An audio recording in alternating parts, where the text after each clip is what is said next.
Welcome back to AP Psych with Shweta and Alanis. We missed y'all. For people who are new, I am Shweta. I'm Alanis. As you guys know, we are here to help other juniors in high school excel in psychology, especially those who are taking AP Psychology and are planning on taking that AP Psych exam at the end of the year. We want to better prepare you and guide you through the different things you will need to know to get that 5 on your AP Psych exam. We are here as study guides. Okay, enough of the introduction. It's pointing them. We are here to discuss the different parts and functions of our brain. Speaking of the brain, why do brains put candy on their pillows? Why? So they can have sweet dreams. Is that funny? Okay. Let's move on. So, as Mr. Heimer himself says, if you're ready to get them brain cow's milk, well, let's get into it. So we're gonna start off with the brainstem first. The brainstem is the oldest and innermost region, and is responsible for automatic survival functions such as breathing, heart rate, body temperature, wake and sleep cycles, coughing, sneezing, swallowing, and vomiting. So up next is the cerebellum, which is the little brain. It is located at the rear of your brainstem, and its functions include processing sensory input, coordinating movement, output balance, and enabling nonverbal learning and memory. It helps us judge time, modulate our emotions, and discriminate sounds and textures. Okay, guys, I know we're just saying words here, but to give you a real-life example of what the cerebellum actually does and their functions, let's just cut to a little example. Oh, Alanis, hey, what's up? Hey. Oh, let's just try that again. Hey. Oh, again, one more time. Hey.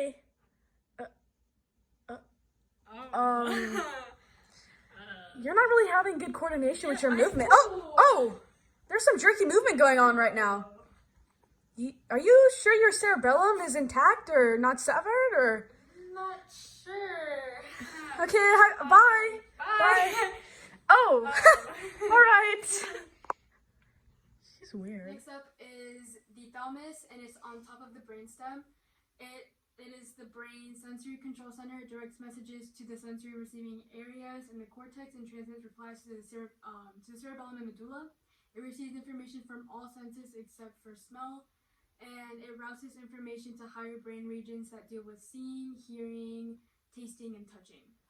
Up next is the limbic system, and the limbic system is located below the cerebral hemispheres, and it deals with emotion and drive. There are 3 parts that make up the limbic system: amygdala, hypothalamus, and hippocampus. We're going to start out with the amygdala first.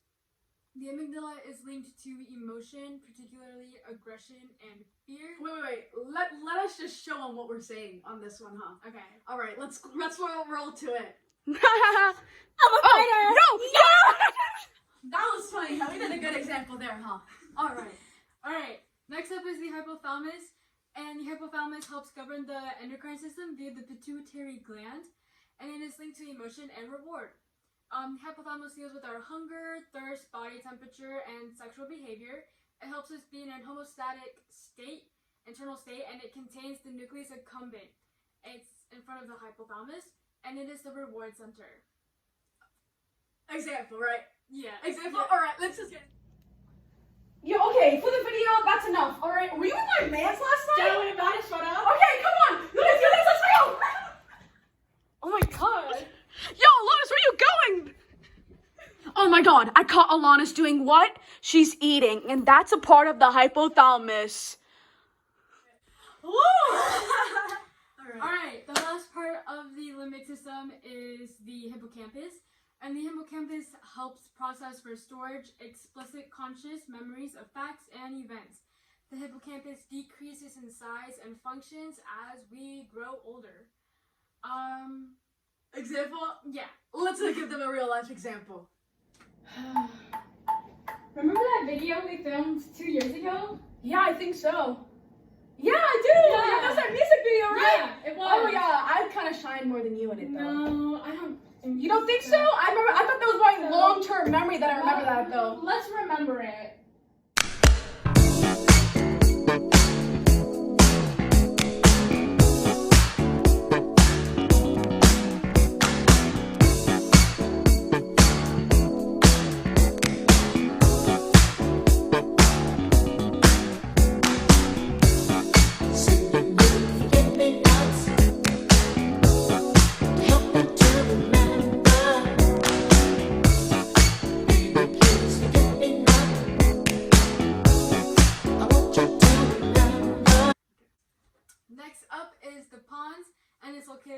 medulla, and it helps us coordinate movement and control sleep. With the help of the cerebellum, it coordinates voluntary movements. Example? Okay, let's just give them one more for now. Alanis? Are you awake? Or are you sleeping?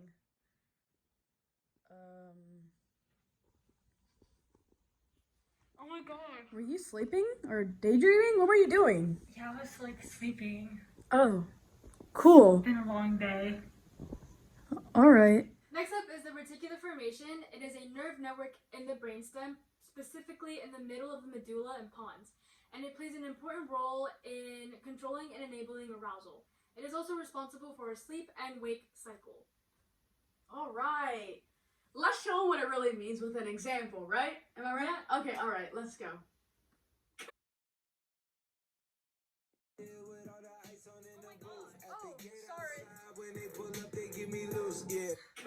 Next up is the medulla. Okay, whoa. Let me do something now. All right, this controls heartbeat and breathing. It begins where the spinal cord enters the skull. Example, right? Of course. Yeah. Okay, this way. As you guys can see here, Alanis is doing her A-push homework and studying while she's breathing. This is because of the... Medulla. You know what we had to do, Alanis. We had to put the brain caps on. The reason being is because we're about to discuss the 4 different lobes of the brain. So, to start off, we have the frontal lobe. And you may ask, what even is that? Well, it's located behind your forehead.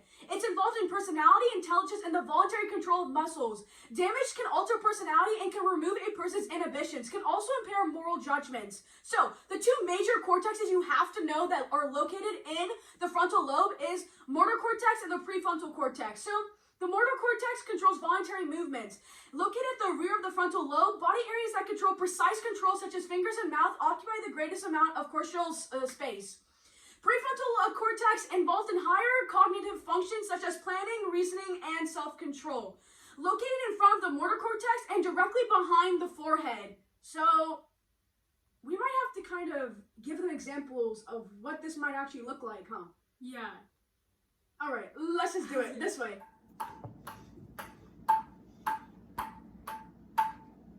Yo, what are you doing over there? Oh, I'm just playing ping pong, you know, voluntary movement. Hey! Yo, Alanis, what are you doing? Oh, I'm just planning out my day. Can I see? Yeah. Oh, you got that math quiz? Have you Yeah. studied? Nah, I have to start though. So you're planning out your day, huh? Yeah. All right, okay. On to the next lobe. So this is the parietal lobe. At the top and to the rear. It perceives sensory information that has to do with taste, temperature, and touch. Also involved in registering spatial location relating to physical space, attention, and motor control. So the major cortex you'll have to know that is located in the parietal lobe is the somatosensory cortex. It detects and interprets information on touch, temperature, pain, and pressure, and allows us to perceive size, shape, and texture of an object via touch. Okay, this is located directly behind the motor cortex. Example? Yeah. Example. They needed to know exactly what it does. Yo, Alanis, what are you doing? I'm studying for my math quiz. Did you feel my touch though? Yeah. Okay, then let's get to the video. Come on, we have a video to make.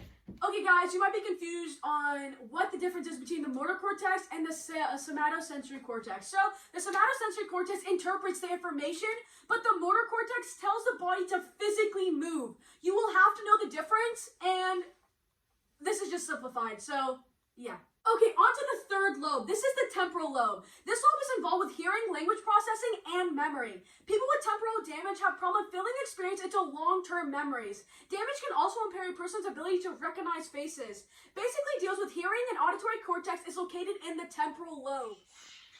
My ex-family's new girlfriend! She's like, Shut up!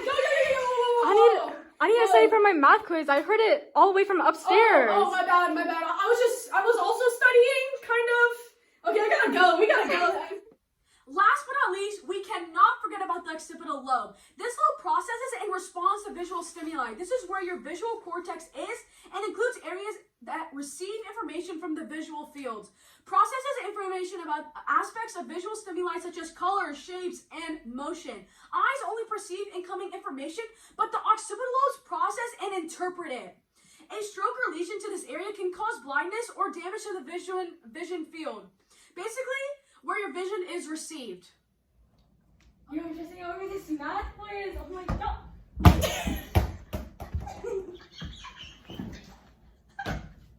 Yo, Elias, are you okay? I'm sorry, I was playing soccer over there. I can't, like, see. You can't see? No, wait. Is that because your occipital lobe is located at the back of your head? Oh my And that's God. where your vision is because your vision's in your occipital lobe? Wow! Okay, so to kind of sum it all up, because obviously we're giving you a lot of information, and let's just make it easier on you. So let's just start off and sum it up with the frontal lobe. The frontal lobe deals with voluntary movement, planning, higher level thinking. The parietal lobe deals with sensory and touch. And the temporal lobe has to do with hearing, and the occipital lobe has to do with vision. All right. Sadly, we have to take off our brain caps, but we're finally coming to an end, but we have to end on the corpus callosum. So this is a large band of neural fibers connecting the two brain hemispheres, left and right hemisphere, and carries messages between them. Data received by either hemisphere are quickly transmitted across the corpus callosum. The corpus callosum doesn't just sit there. It is responsible for allowing the two hemispheres to communicate with each other and share information. This is vital for both the hemispheres to talk to each other. All right. Alright, guys! All good things come to an end, sadly. But it is the end. And we are thankful for you watching our videos and providing the support through subscribing. Please like and share and get this video to help other friends and other classmates because you all want to do well and get that 5 on your AP Psych exam. So if you want to watch a lot of the other videos we have, then click on them. They're in the link in the description. Anyways, let's